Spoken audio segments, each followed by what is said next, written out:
والله لو تشوفونها تحطون يدكم على راسكم من تجاوزات حقوقية للأسف في البحرين يتغاضى عنها نبيل رجب، ورسائل عديدة توجه لنبيل رجب أثناء الأزمة.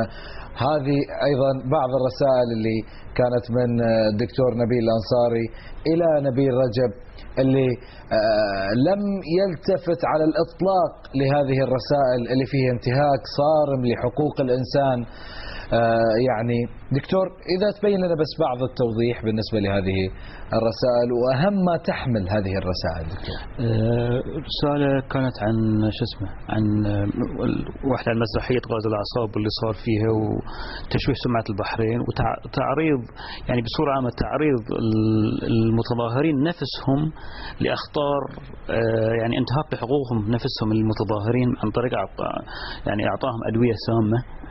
زين، يعني مو بس حقوق المتضررين وإنما حقوق المتظاهرين بعد كلهم انتهكت، وبس ما رد عليه. يعني على اساس كنا نكون حياديين، ان احنا ما قاعد ندافع عن الجيش او الحكومه، قاعدين ندافع عن الناس بعد اللي انتم ضريتوهم يا جماعه، اعطيتوهم هالادويه هذه.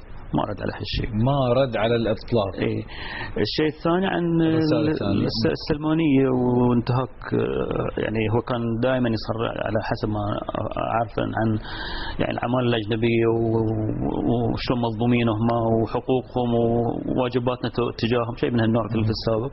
فهذين كانوا اجانب مكبلين. يعني شنو رايك؟ يعني انت ما طلعت باي تعليق او اي استنكار حق الشيء هذه وغير الاشياء اللي تعرضوا له. فعلا كنا بغينا بس كحقوقي راي. عندي بس نقطه انا بقولها عن تحكي احنا عن حقوق الانسان، حقوق الانسان اللي عندنا في البحرين والجمعيات. يا جماعه في الازمه اللي صارت في ناس ماتت، في ناس ماتت في بيوتها. وين حقوقها ذي؟ انا ما احكي عن انسان حي، في مرضى ما قدروا يجون السلمانية لعدة أسباب، سواء أن الإسعاف ما كان يجيهم أو أن كانوا خايفين ما يبون يجون ويروحون محل ثاني ما يقدرون يروحون. وأنا كنت شاهد على حالة وفاة واحدة، يعني رحت حق مريض هو حالتها كانت صعبة لأن ما كانت تقدر تجي السلمانية. قسم السرطانات لأن قالوا لها لا تجين بهالأسلوب قايلين لها، ماتت. هذين حقوقهم وين بتروح؟ وين نبي نرجع عن حقوق ذيلا بعد؟ احنا ما نتحكي بس عن حقوق اللي كانوا في المظاهرات بس أو يعني اللي تعوروا. والله هذه في ناس يعني مثل ما تقول كانوا على الطرف واقفين، ما تشاركوا في أي شيء بس تضرروا يمكن أكثر بعد من اللي كانوا موجودين هناك.